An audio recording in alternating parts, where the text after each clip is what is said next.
Ouça comigo. Imagine um momento na história da humanidade onde todos, absolutamente todos, compartilhavam não apenas uma fé comum, mas uma única língua. Uma só voz, um único propósito. Nenhuma barreira linguística, nenhum mal-entendido, nenhuma confusão. Era o tempo logo após o dilúvio, quando Noé e seus descendentes repopulavam a terra. Mas, naquele instante, em uma planície mesopotâmica chamada Sinar, algo extraordinário começou a tomar forma. Homens que antes obedeciam às palavras de Deus começaram a obedecer apenas à voz de seus próprios egos. Eles decidiram construir uma torre, não apenas uma estrutura de tijolos e argamassa, mas um monumento à rebeldia humana contra o próprio Criador.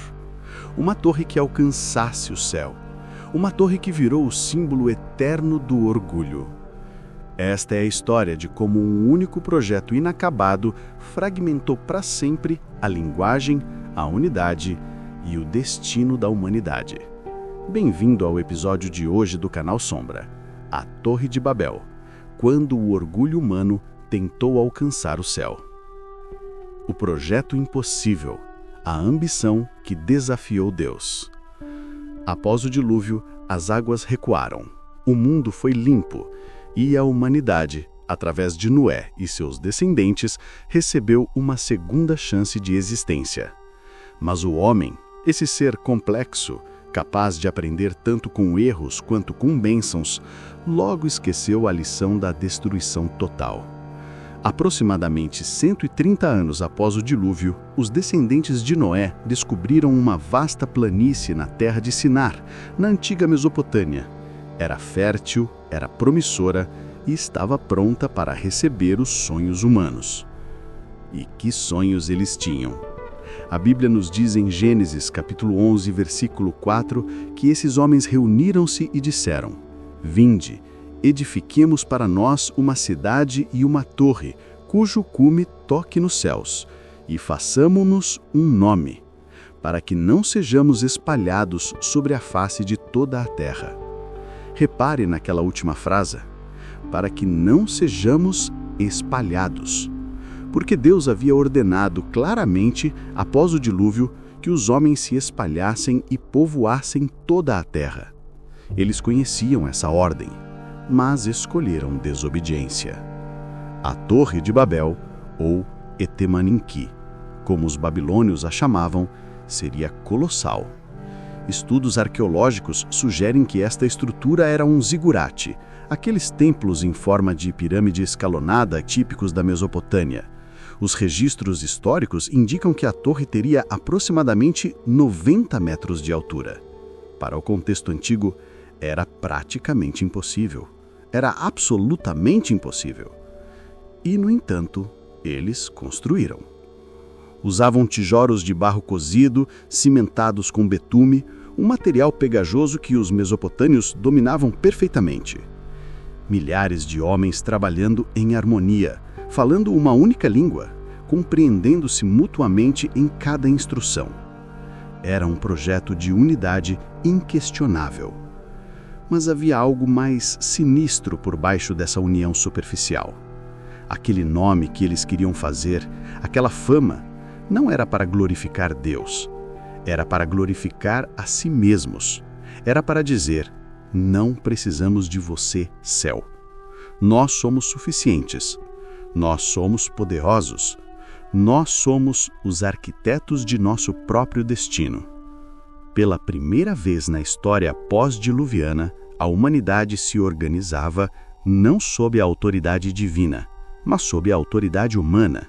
Nimrod, neto de Cã, era o líder dessa empreitada, um homem cuja força e persuasão transformaram multidões em seguidores de uma heresia, a de que sua própria coragem, e não a graça de Deus, era a fonte de sua felicidade. Essa era a verdadeira torre, não uma estrutura de tijolos e argamassa. Era um monumento ao orgulho. Era uma aposta de que o homem podia chegar tão alto quanto os deuses. O olhar de Deus, quando o celestial se confronta com a prepotência humana. Há um momento na narrativa bíblica que paralisa por sua simplicidade e profundidade. Gênesis, capítulo 11, versículo 5, diz que Deus desceu para ver a cidade e a torre que os filhos dos homens estavam construindo. Deixe isso penetrar. Deus desceu. Não porque a torre realmente o ameaçasse, porque poderia destruí-la com um pensamento, mas Deus desceu para ver, para presenciar, para testemunhar o que seus filhos estavam fazendo. E quando ele viu, algo extraordinário aconteceu. Deus, em sua onisciência, reconheceu a verdadeira ameaça. Não era a altura física da torre, era o que ela representava, a unidade do homem em rebelião contra o seu Criador. Gênesis capítulo 11, versículo 6, captura o pensamento divino. Eis que o povo é um, e todos têm a mesma língua. Isto é apenas o começo. Agora não haverá restrição para tudo o que planejam fazer. Traduzindo o sombrio desse versículo, se eles continuassem unidos, nada no universo poderia detê-los de seus planos pecaminosos. Não haveria limite moral, não haveria limite espiritual, porque eles teriam concentrado toda a humanidade, toda a inteligência coletiva, toda a força, toda a vontade em um único projeto de desafio a Deus. Era preciso interromper, não porque Deus tivesse medo, mas porque Deus conhece a natureza humana melhor que qualquer ser no universo. E ele sabia que uma humanidade completamente unida em rebelião seria a perdição de si mesma. Aqui está o aspecto mais profundo e perturbador da história. Deus não destruiu a torre com fogo ou terremoto. Ele fez algo muito mais sofisticado, muito mais cortante. Ele atacou não a estrutura física, mas o próprio fundamento da cooperação humana, a linguagem. E essa ação não foi apenas punição, foi misericórdia em forma de fragmentação. O caos linguístico. Como a confusão das línguas destruiu tudo. Imagine o cenário agora, com toda a sua brutalidade psicológica.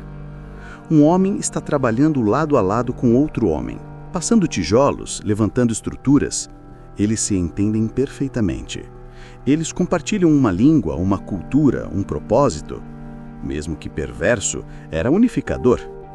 E então, como se fosse uma chama repentina ou um vento cataclísmico, algo muda. Quando o homem abre a boca para falar, palavras estranhas saem de seus lábios. Palavras que o seu colega de trabalho não compreende. Ele responde, mas sua voz também é um caos, uma torrente de sons irreconhecíveis. A Bíblia descreve que Deus confundiu a língua de toda a terra. Não foi um lento processo de dialetização. Foi instantâneo, traumático, completo. Pense nas implicações pragmáticas disso. Um homem está carregando tijolos. Ele grita em sua nova língua, passe os tijolos para a direita.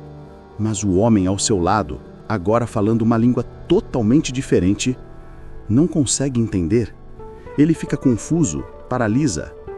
E ao seu lado, outro homem experimenta a mesma coisa com o seu vizinho mais próximo. E essa confusão se propaga como uma epidemia de incomunicabilidade. A construção desaba, não porque a estrutura fosse fraca, mas porque a comunicação, o tecido conjuntivo de qualquer projeto humano, foi arrancada instantaneamente. Imaginamos frequentemente que aquele momento foi de mero caos físico, mas considere o horror psicológico. De repente, você está cercado por pessoas que parecem humanas, que se movem como humanas, mas cuja linguagem é completamente alienígena. Você não consegue comunicar seus medos, suas frustrações, suas necessidades. Você não consegue pedir ajuda. Você não consegue alertar sobre perigos. Você está completamente sozinho em uma multidão. Era um tipo de isolamento que a mente humana raramente experimenta. Um isolamento de significado. Um isolamento de conexão. a história registra que não foram só 2 idiomas que surgiram daquele momento de fragmentação. Foram dezenas, centenas eventualmente. A linguística moderna sugere que as milhares de línguas faladas no mundo moderno possam ter suas raízes em um único evento de fragmentação. E assim, o projeto humano de desafiar o céu terminou não com uma explosão de fogo celeste, mas com o silêncio ensurdecedor da incomunicabilidade mútua. Mas a história não termina com a dispersão física. Porque aquilo que começou em Babel não morreu em Babel. Tornou-se a condição permanente da humanidade. Pense no peso disso. Antes de Babel, todo conflito humano poderia ser resolvido através da comunicação. Havia, teoricamente, a possibilidade de compreensão universal, de diálogo, de paz. Mas depois de Babel construiu-se uma barreira insurmontável, uma barreira que não era apenas linguística, mas existencial, porque linguagem não é meramente um sistema de símbolos. É o veículo através do qual transmitimos cultura, valores, esperança, significado. Quando Deus confundiu as línguas, Ele não apenas separou os sons, Ele separou mundos. Os arqueólogos descobriram inscrições babilônicas de Nabucodonosor II, muito tempo depois do evento original, que descrevem a queda de um zigurate com palavras extraordinariamente similares à narrativa bíblica. Uma delas registra: a construção deste templo ofendeu os deuses. Numa noite, derrubaram o que havia sido construído. Espalharam-nos por toda parte e tornaram estranha a sua linguagem. Estranho, não é? Um registro secular que corrobora a narrativa sagrada.